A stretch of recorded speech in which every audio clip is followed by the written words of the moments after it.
Hey guys, what's going on? Welcome back to another video. It's the first time logging on today, so I'm just kind of just logging in for now. I'm able to collect my Jizzo. He's one of the new reward champions there, new player rewards, so I've collected that now. Also got a little XP boost here. I'll take that daily reward. Yes, champion chase. So, oh god, they're just throwing everything at me as soon as I log in. Champion Chase is up right now, guys, which also means that the Ancient Portal Summon is ready to go. Now, I've got 9 Ancient Shards just sitting there ready to go. What I might do is I'm just going to show you what I'm talking about here. So Champion Chase is you just get champions by any means necessary, which I already claimed. There's 100 energy just sitting there ready for me, which is awesome. I'm going to leave it there for a second because what I want to be doing, it probably actually doesn't even matter. I'm going to collect it, actually, because I'll forget about it otherwise. But the Champion Chase event is get champions by any means necessary from Shards, Market, Campaign, Dungeons, etc. and win rewards. So, right now for me, obviously this fusion is going on right now. You've got, not fusion, Fragment Summon, Pythion. I talked about him in my last video. He's an awesome, awesome support champion. Look at his stuff, man. That's insane. He's a really, really awesome support champion. He's got a resistance in all battles by 60. Also has this less damage for each buff on the allies. Stacks up to 25%. So that means obviously 25% mitigation. He also comes with a res there with a strengthen buff, which is another 25% damage mitigation. Really, really strong champion. Now, for me, obviously I'm a little bit earlier into this. I'm about 2 weeks into this account. I don't think I'm going to be able to pull him on this account. There's a few reasons why, but I firstly don't have enough energy for any of the dungeon runs, and I don't have enough gems stacked up to be able to just claim energy into or gems into energy. So what I'm going to be doing instead is I'm going to be pulling all my ancient shards and hope for a champion that I'll be able to level up next. So as you see, this is my roster right now. I've got my Kale as my 6-star. I've got Rhonda here as well. Demersha level 40. I've got Mordecai for level 40. I'm going to keep him at level 40 for now. Don't need him in Spider just yet, so we're just going to kind of keep him in the background. Also got my War Maiden. I've now got Jizzo as well, and Armiger too. So what I'm going to be doing is pulling my Ancient Shards. I thought it was also a little, thank you, free little mystery shard there. I thought I'd also spoil you guys a little bit. I'm going to be buying this little small pack of gems here. The shards here. So I get 3 ancient shards and 60k. It's going to cost me 270 gems. As you can see, I've got 380 sitting there. I'm going to spoil you guys and splurge a little bit. So obviously this is a free-to-play series, so I'm not buying any of the gems, all the gem packs that pop up and all of that. So what I'm trying to do is just, make a little bit more content out of what I've got. So a few little bits of silver there, here and there. I think that was El Haynes Path, which was the... Do I get any... What's going on here? Oh, rank 3 chicken, I'll take that, thank you. Dungeon divers, have I got anything going on here? No, I haven't done any dungeons just yet. As I said, I probably just don't have enough to be able to get each of the fragments. I haven't saved up enough resources for it, so I don't think even energy at the moment. Energy's not even in the clan shop. I've got 900 silver there, or the gold, clan gold, which I'm thinking about buying Yannick. Let me know what you guys think down in the comments below, whether or not I should buy Yannick, yes or no. Let me know in the comments below whether I should be doing that or whether you think that it's maybe a waste of time. What have we got going on here? Yeah, Jizzo. So if I'll run you through, guys, Jizzo. He's obviously the daily login reward that you get after 7 days for new players. So he attacks one enemy twice. He also then places a shield and a counter attack on one ally. Grants an extra turn for him, and the value of the shield is proportional for his defense. So on his A1, he's got it scales off defense. Also, his A2, so attacks one enemy, has an 80% chance of placing a provoke buff, debuff for 2 turns, and then places a continuous heal on him for 2 turns. And that also scales off defense. So for him, obviously, and then he gets an ally attack in all battles. So that really is useless on him because his damage scales off defense. He also has a really high defense, if you can see. That's almost 1400, which is really, really nice. So he's a champion that I might be leveling up to 40, maybe 50. I'm kind of just seeing how I go for now. He's a nice champion there that I can have a counter attack on Clan Boss, for example, if this counter attack always lands on, say, for example, my Kale, because Kale as you know. Yes, stop throwing shard packs at me, Plerium, thank you. As you know with Kale, I've leveled him up so that he has the War Master here, so that he's able to get extra damage, 60% chance of inflicting damage equal to 4% of the boss's HP. So for Clan Boss, if I chuck the counterattack on Kale, he's got a 60% chance there of dealing 4% of the Clan Boss's HP, which is really nice. So, this leaves me to the shard opening event. Alright, so we've got 12 shards in total. I'm not going to be pulling a times 10. I only got 12, so you guys have to bear with me as we go through one by one. So, times 2 chance, which means that my legendary chance is at 1% right now. Epic's at 16. I'm really, really hoping for a strong epic champion that will be able to change my account for the best. So here we go. Let's run through the first one. What do we got? What do we got? Come on, let's see some of that purple light. Now we've got some blue. Lumberer. I'm not a massive fan of Lumberer. He's got a small, the decrease attack there. He's also got increases for decreased defend debuffs, but I don't really have any of that. 50% chance of placing a 60% decreased debuff. Well, I mean, my War Maiden already does that already, and better. He also then has a increased crit damage on him, and then attacks all allies. So I'm not massive. I'm not really sold on him. All right, let's jump into the next one. Come on. I want to see some purple. Give us some purple. What have we got here? Tiger Soul. I don't really know what Tiger Soul does. Attacks one enemy. 40% chance of a poison debuff for 2 turns. Then we've also got a Weaken, which is really quite nice. That books up to, if that's right, 100%, which is quite nice. There, that's a nice little debuff there for. It's a 15% chance, 15% Weaken. It's not the 25. It's not the big version of it. And then a block debuffs and a 60% increased defense on this champion alone. So I'm not too impressed by her. I thought that might have been Soulbound Boya, which I talked about in my top 10 epics before. Ironclad. Heard a little bit about him. Places a heal reduction there. Yes, thank you. Get out of my face.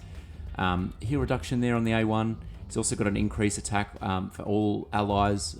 Also there, it removes 1 random debuff from all allies, which is quite nice there too. It's a small version of increased attack. It also has a passive here, so when healed, will attack all allies, all enemies, inflicting damage proportional to the surplus heal. So if you can get a nice healer on your in your team, on your squad, you'll be able to then inflict some damage. So there's some cheese mechanics that you can kind of run with this guy if you've got a really nice healer on your team. All right, so who have we got next? Come on, I want to see some purple lights. Give me some purple. Riskarum, which was he was the recent fusion champion for what's his name? The rat. That's all right. Not great. I'm not really impressed by him. I'm not really going to go over his kit that much. I'm not really impressed by him. Kind of just run through this a little bit more. Dune Strider, decreased defense, small chance at it. Also small decreased defense. It's also got a 3-time hitter. Each crit will decrease target turn meter. Will only decrease it once per target. So that's really not that great for things like a boss like Spider or Fire Knight. Attacks all enemies, then attacks so it's a 2-time hitter. 50% chance, 75% chance of a 50% heal reduction. Books up to 100%, or ascends up to 100%, and then books up to looks like 95%. So you maybe just get that mastery there where you get the extra 5%. Not too impressed again. Come on, we need to have some luck here. I want to see some purple. Judicator, sorry. Attacks 1 enemy. Turn meter to control. Decreased defense. Extra crit damage. Again, not too impressed by these pulls. Come on. Lambert. So he's got, from memory, a continuous heal. Also has some extra heals, but a revive on death as well for 2 turns. I think he's got, I think someone tried to make a video of this one time with Lambert, but they tried to make it see whether or not this attack here could hit really hard. I'm fairly sure it does actually scale quite well. It's just that his, I think, base attack is really quite low. So, and a healer. Use some purple.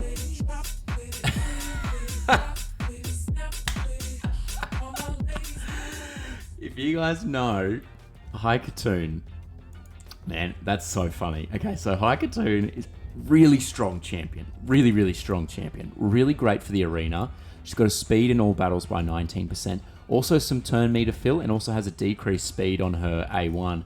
Lastly as well here, will decrease the turn meter of all enemies there as a 50% chance, books up to 75. Now, High Katoon, you guys have played this game for any amount of time, you know that she actually is the day 30 login rewards champion. She's there. So it's really quite funny that I've actually pulled her, 14 days into the account or something like that. Yeah, day 14. So I've pulled her 2 weeks into the account. She's the epic champion that I get. That's really quite funny. She's definitely a champion that I'll be looking to, a great champion. Don't get me wrong. Great champion. She's probably one that I'll be pushing up to 50, not necessarily 60 though. I'll see how I go. Really great champion. I'm very happy with her right now. That's actually really nice. All right, let's back to it. We've got 4 more. We still got that chance of getting a legendary 1%. I'm not banking on it. Another Risker. I'm not going to go over his kit. Stun, shield. I said that. I won't go over it. And counter attack as well. Increased defense. So not too impressed. He's another one of those Jizzo champions there, which has got that extra. War Priest, yes, we get you from campaign. We don't need to talk about you. You give me some heals and some increased attack. Another, running in here quick, Gory. Let's have a look. So, attacks one enemy 2 times, places an extra hit if the target is under a freeze, heals this champion by 10% of the damage inflicted, attacks 3 times at random. Each hit has a 75% chance of placing a freeze. So that books up to 100. That's nice to know. Then attacks one enemy, will ignore increased defense and shield buffs. It will also ignore 50% of the target's defense if they're under a freeze debuff. Places a counter attack buff and an increased attack on this champion for 2 turns if this attack kills an enemy. It's quite nice. And then also lastly as well, he's got a passive. Yeah, passive here by the looks of it. Dignity, counter attacks with Cold Comfort, which is his A1. So attacks with his A1 whenever a enemy places a stun, sleep, freeze, provoke on an ally. So build him probably with a lot of resist, and then he might be able to come in there. I'm assuming that people are using him for more arena. What was it again? A 2-time hitter. So he could come into maybe a Fire Knight team even as well. The freeze is quite nice there for some crowd control, which is probably what I need in my team right now. I am lacking a little bit that from my roster at the moment. If you have a look here, if everyone gets out of my way, obviously damage, revive, a debuffer, but more of a burn and more of a buffer for my team as well. Debuffer in terms of decreased defense. I'm going to have High Katoon in there as a speed lead. And Jizzo really doesn't come, apart from his provoke, I think it's on his A3 here. So I don't really have much crowd control at the moment. So Gory kind of might be a champion there where I actually use him. Who knows? And we've got a last one, and I'm going to be shaving this Void Shard for later as well. So last one. Come on, let's see some purple again. I want another purple if I can. No, it's all right. It's a blue. We've got Rough Stone. So attacks all enemies on his A1. That's quite nice. That's always what we look for. That could even come in as my crowd control champion. If he attacks all enemies on an A1, I can maybe put him in a stun set, and that might be a better way of doing it. Attacks one enemy, destroys 15% of the damage inflicted of the target's max HP. And then he also attacks one enemy, will ignore 50% of the defense. So what are people using him for here? I'm assuming they're running him in a stun set here. If they're doing Spider's Lair, campaign, all of these types of things. I think that he's probably running in a stun set, I would assume. I don't know if his multipliers are that high. I can maybe find that out. But yeah, I don't think his multipliers are that high. But that's all we've got. So thanks, guys, for tuning in for the Ancient Shard pull. I think it's really funny, the champions that I've pulled. I hope you guys are having a bit of a laugh at home. Obviously High Katoon there, daily login reward champion, and now I've got another one, which is quite funny. Obviously Jizzo, I didn't pull him from a shard, but he's a champion that I'll probably be pulling into my my clan boss team soon. Obviously there he's got some ratings there for Demon Lord. And then I think Gory here might be coming in as another one of those, as I said, probably more of a debuffer later in. So that book's down to a 3-turn cooldown, which is quite nice. I don't know if I'll be putting my books into him straight away. Maybe someone else, maybe someone like High Katoon even. I've got them sitting there. I probably do even need to get this down to a 5-turn cooldown if I can. My Demersha's revive.